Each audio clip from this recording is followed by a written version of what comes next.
Geo itu simply story-nya adalah renewable ya. Ini juga mendukung NZE dari pemerintah di 2060 dan proyek-proyek saat ini tuh cukup solid lah untuk mendukung fundamental Pegeo dan saat ini kita bisa bilang Pegeo ini masih dibilang cukup berdiskon untuk harga tapi untuk dipegang secara jangka panjang ya.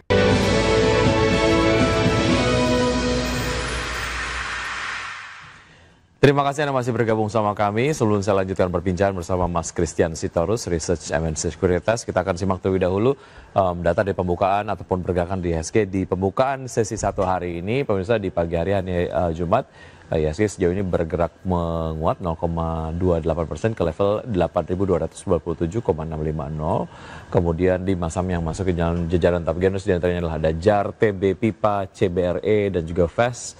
5 top losers adalah Aman, kemudian juga ada Koko, DSNG, ada Mina dan juga DWGL. Berikutnya pergerakan dari sektor properti memimpin penguatan, pemirsa, dengan penguatan 3,93%. Kemudian disusul oleh sektor kesehatan 1,29% dan juga sektor industri yang menguat 0,92%. Oke, ada kemudian terus pergerakan, kemudian sektor teknologi memimpin pelemahan dengan pelemahan 0,59%. Dan berikutnya kita akan simak pergerakan atau pembukaan dari bursa-bursa utama Asia di pagi hari ini yang kompak dibuka menguat dengan penguatan 1,19% terjadi di Nikkei 225 di level 49.222. Kemudian STI Singapura dibuka menguat 0,43% di level 4.435. Kospi Korea dibuka menguat 1,48% di level 3.902 dan Hang Seng Hong Kong dibuka menguat 0,14% di level 26.196. Dan berikutnya saham-saham pilihan kali ini dari Mas Christian Sitorus, pemirsa. Ada PGO dengan support di 1320, resistance di 1370, Medco dengan support 1405, resistance di 1455, BRMS support di 875, resistance di 935, Akra dengan support di 1110 dan resistance di 1135. Semua saham direkomendasikan buy pagi hari ini. Ya, Mas Christian, kalau kita lihat pergerakan dari sektor properti tadi masih melanjutkan penguatan yang memang signifikan di atas 3% atau hampir 3,5% lah ya. Tadi sebelum jeda kita sempat membahas mengenai pergerakan dari sektor properti. Kalau kemudian kita kerucutkan saham-saham sektor properti yang kayaknya secara valuasi masih oke lah gitu ya, nggak terlalu murah juga, karena menurut Anda tadi sebenarnya harganya nggak terlalu premium tapi yang nggak murah juga gitu ya. Mana yang menarik secara potensial upside, Mas Christian? Satu saja. Oke, mungkin kita lihat salah satunya itu BSDE ya. Cukup memiliki potensial upside yang nggak relatif tinggi juga sih sebenarnya. Oke, harga sekarang bisa menarik untuk masuk ya untuk BSDE sendiri? BSDE itu harga saat ini 980, mungkin tunggu nge-break kali ya di sekitar 900, mungkin di situ mungkin baru bisa entry levelnya. Oke, baik. Dari saham properti yang dinilai cukup menarik oleh Mas Christian, kita ke saham-saham pilihan pagi hari ini. Ada PGO. Mengapa Anda merekomendasikan PGO, Mas Chris?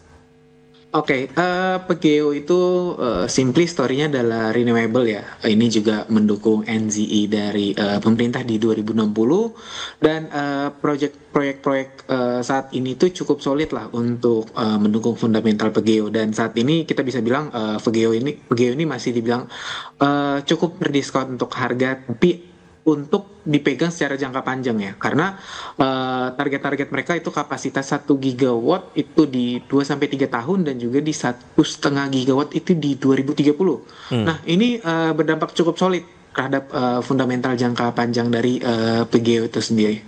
Oke, baik. Harga terakhir menarik untuk bisa masuk ataupun Anda menunggu level support berikutnya seperti untuk PGO? Oke, kita cek kembali. Kalau Pegeo itu di 1355 mungkin ditunggu ke 1320 ya seperti level supportnya tadi. Baik, dari PGO kita ke Medco seperti apa, Mas? Oke, Medco ini sebenarnya jangka pendek ya karena sanksi yang dijatuhkan dari US terhadap Rosneft sama Lukoil ya. Ini berpotensi nanti harga minyak itu cenderung naik sementara saja sih memang. Jadi Medco ini secara jangka pendek. Karena kita lihat juga secara fundamental performa juga masih turun karena dari amannya sendiri yang turun juga sih productionnya. Oke, Medco yang direkomendasikan buy, tapi untuk jangka pendek ataupun untuk trading saja begitu ya. Dari Medco kita ke BRMS, Mas Christian. Oke, kalau untuk BRMS itu simply adalah story gold ya. Meskipun harga saat ini BRMS itu di bawah 1000 sih kalau saya nggak salah, ya di 915. Tapi story gold untuk jangka panjang dan harga saat ini entry levelnya mungkin di level support tadi di 875 atau 870 oke lah. Oke. Jangka panjang. Baik, menengah ke panjang BRMS menarik ya. Oke, dari BRMS kita bergerak ke Akra. Apa yang menarik dari Akra, Mas Chris? Oke, Akra secara fundamental sudah mulai cukup solid dari earnings-nya dan juga ada beberapa project ya seperti itu, drivernya salah satunya JP itu dari pembelian lahan, karena ada kemarin salah satu perusahaan dari chemical itu cukup banyak untuk membeli lahan di JP, dan juga beberapa tenan sudah mulai jalan sehingga nanti income dari JP ini akan meningkat cukup signifikan, mungkin 1,5 sampai 2 kali lipat di tahun dibanding tahun ini. Oke, baik, itu dia beberapa saham-saham pilihan yang direkomendasikan pagi hari ini oleh Mas Christian. Di antaranya adalah ada PGO, Medco, BRMS, dan juga Akra dengan term investasi cukup variatif ya. Ada yang direkomendasikan menengah ke panjang dan juga ada yang direkomendasikan untuk trading saja. Tapi semuanya direkomendasikan buy. Baik, kita ke beberapa hal yang kemudian tadi belum sempat kita bahas, Mas Christian, tentu saja terkait dengan pergerakan sektoral lah ya. Walaupun ini kemudian datanya masih bicara mengenai non-cyclical yang menguat 2,07% di perdagangan kemarin begitu. Bagaimana Anda melihat pergerakan ataupun mungkin possibilities dari non-cyclical? Sejauh mana ini juga mungkin akan melanjutkan penguatan dan mungkin bisa jump in juga pelaku pasar untuk bisa masuk ke excitement ini? Oke, sektor consumer non-cyclical kita bisa melihat adanya penguatan ini kan menandakan adanya rotasi ya investor ke saham-saham defensif dengan pendapatan yang cukup stabil. Nah, salah satunya kinerja positif ya emiten besar seperti Unilever kemarin itu menunjukkan bahwa investor ini udah mulai beralih ke sektor dengan earnings visibility ya, dan cash flow yang kuat juga. Dan kalau misalnya kita sedikit membahas Unilever mulai kembali bangkit ya dari result 9 month 2025 kemarin, itu labanya tercatat sekitar 3,34 triliun, itu sekitar 11% lah year on year-nya. Dan ini berada di atas ekspektasi konsensus nih kalau misalnya kita cek. Sehingga adanya penguatan fundamental yang kembali ke saham non-cyclic ini, terutama dari saham Unilever dan juga efisiensi perusahaan ya. Kita lihat sehingga perusahaan performanya ini kembali membaik. Selain itu juga didukung dari program buyback itu kalau nggak salah 168,8 juta lembar saham atau sekitar 2 triliun lah. Sehingga ini ya meningkatkan kepercayaan investor lah terhadap bahwa perusahaan ini dari manajemennya ini cukup concern terhadap harga sahamnya juga. Oke, secara fundamental Unilever bisa dimanfaatkan untuk investasi menengah ke panjang, apalagi kemudian mendekati akhir tahun, Mas Christian.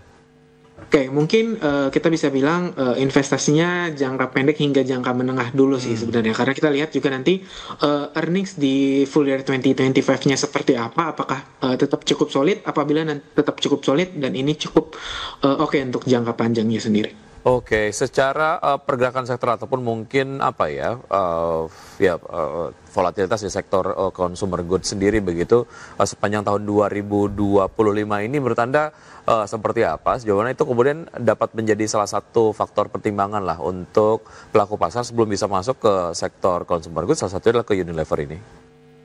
Oke, sepanjang 2025 kita bisa melihat sektor ini cukup berdiam ya sebenarnya, diam di tempat lah ya, quote on quote diam di tempat, karena dari awal hingga pertengahan tahun itu tidak ada stimulus untuk pembelian masyarakat itu sendiri, sehingga driver dari pembelian masyarakat ini tidak ada. Dan kemarin setelah adanya pergantian dari salah satu menteri, ini mungkin menjadi salah satu driver untuk adanya kembali pemulihan konsumsi dari masyarakat itu sendiri yang selama ini ditahan-tahan sama masyarakat dan mungkin akan berjalan kembali. Dan juga terkait dengan pencairan BLT sendiri ya, ini juga mungkin diharapkan dapat menjadi faktor penopang pergerakan dari sektor consumer goods. Baik, singkat mengenai pergerakan IHSG di hari ini, tadi kemudian dibuka menguat, secara proyeksi support dan resistance ataupun mungkin pergerakan IHSG di hari ini seperti apa Mas Christian?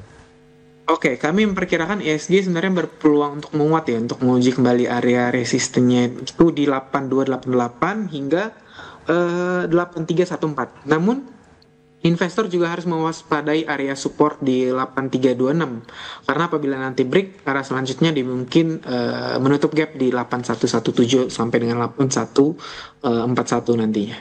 Baik, itu tadi beberapa analisis yang sudah disampaikan oleh Mas Christian. Semoga dapat menjadi referensi untuk pelaku pasar dapat menerapkan strategi investasinya, namun keputusan investasi kembali ke tangan investor. Mas Christian, terima kasih sudah bergabung sama kami. Sukses selalu, sehat selalu untuk Anda Mas Christian. Sampai jumpa.